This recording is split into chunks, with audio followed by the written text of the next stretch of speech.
Hello everyone to the 8th day in our Iron Order adventure. So, as you can see, Maghreb is no more. So here, this is split off for ally Egypt, and now I'm taking the Morocco Confederacy, who actually did declare war on us first, which is a little bit sad. I have now gotten more production places, especially Rabat, for our commandos, which will be coming and very handy for the future. And now, with all that out of the way, we're gonna clean up the two rogs. We're gonna keep upgrading our stuff, and then, as you can see, in 40 minutes, I should be able to start making my first dreadnought. When that starts getting made, my naval superiority should hopefully be locked in. But for now, I'm kind of setting my sights on the land ship next. As long as my other stuff, especially my naval, is upgraded, as I do want to keep my navy upgraded along with my artillery.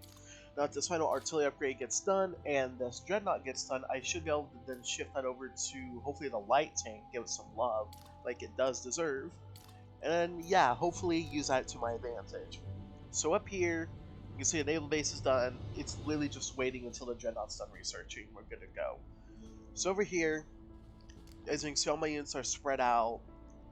I do want to draw them back, at least the damaged ones, like my artillery, back to my homeland, because then they can actually heal. And once they do heal up, they'll have, of course, full health, hopefully. Would it not be faster to move through the land?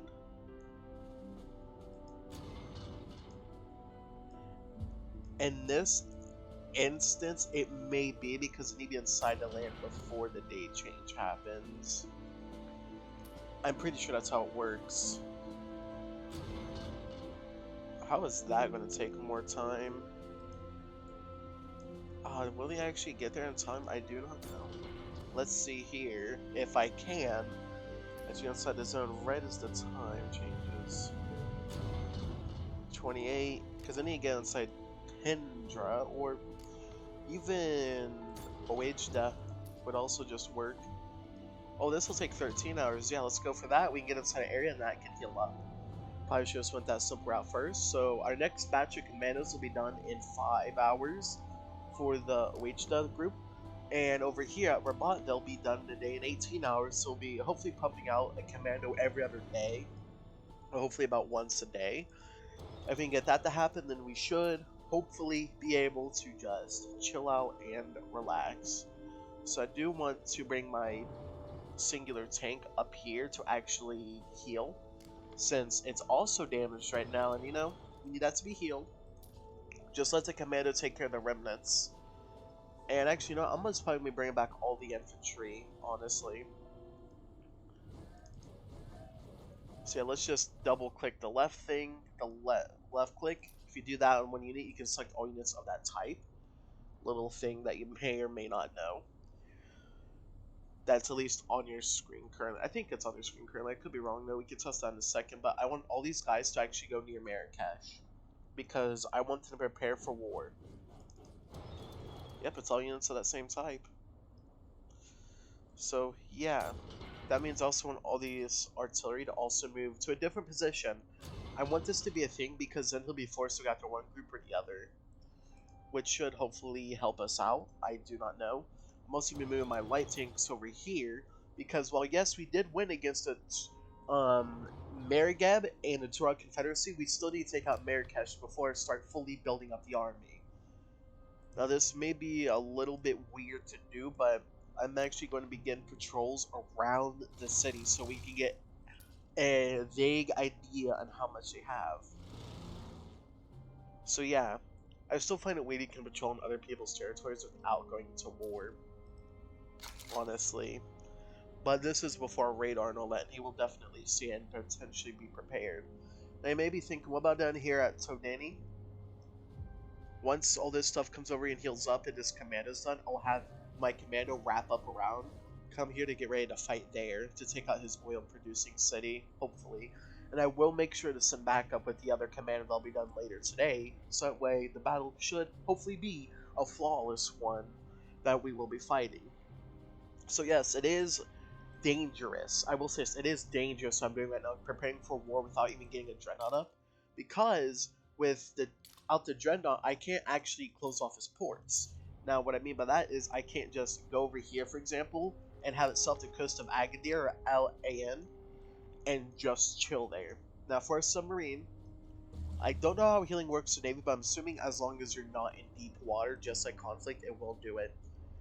I actually want him right now to, let me see where these guys are spread out. I want him to come over, and I want him to explore the Greece or the Greek islands. Now this matters a lot because if we can figure out what troops he has, we should have an easier time fighting him. So right now we can see that he did push into the Hellenic Republic part, but he did not take anything from Turkey. Modern day Turkey, aka Ottoman Empire in this case. Now I am a little bit worried how this is going for us, but as long as we just take it nice and slow, we should be able to pull out a victory through my tactics and hopefully my allies aid, because as you can see, he has made way more troops from what I can tell. Now sadly, it does seem like he may be an AI. I do not know, and I do not plan on checking it. But right now, I just hope that this little care package here at Borj El Hayos will actually have a good bit of supplies. As in, I'm talking about rare resources, maybe some food, some steel, because having those up is always a must.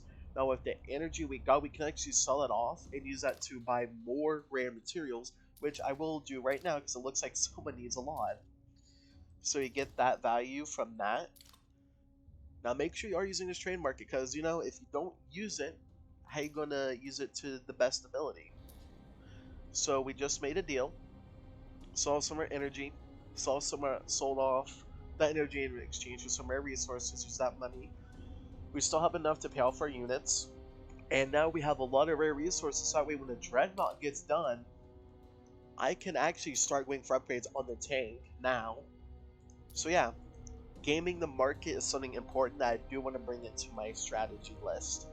So as long as every place is making their respective units, artillery, all that, we can then just be happy and chill out. Now, one of the issues I will have increasing my manpower production is I do need rare resources, not only to actually get the recruitment offices, but also to get the industries, I believe. So making sure my industries and rare resources places are always up to date will actually be somewhat of an issue for me. Now I am going to start repairs over here, so that way when I start making a Dreadnought, it'll be somewhat done. And hopefully when it is finally done repairing, it'll be a little bit faster to get one out. Since right now, I do not think anyone else in the game, except for maybe one of these two, has a navy. Now, I'm kind of hoping that the South German Union isn't that smart to actually go for one, but he's probably a smart cookie for all we know. And honestly, I'm thinking of throwing a spy in here, but not yet.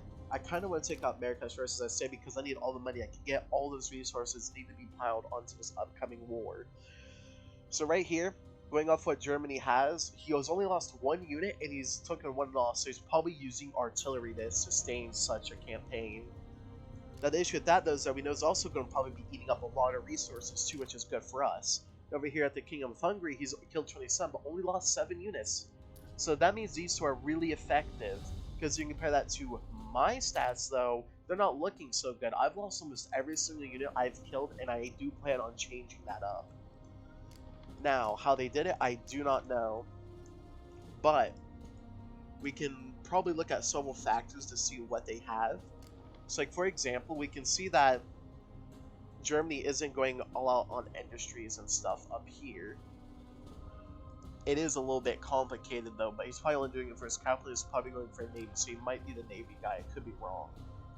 For the Kingdom of Hungary, though, we can see that he isn't going for anything too heavy here, maybe recruitment office on each place, but he's also kind of in the same boat.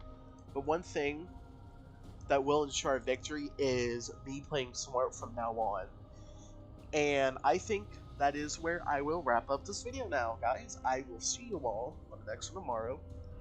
I try to say this like, you know, every other video right now, but if you want to talk to me, I do have a Discord down below.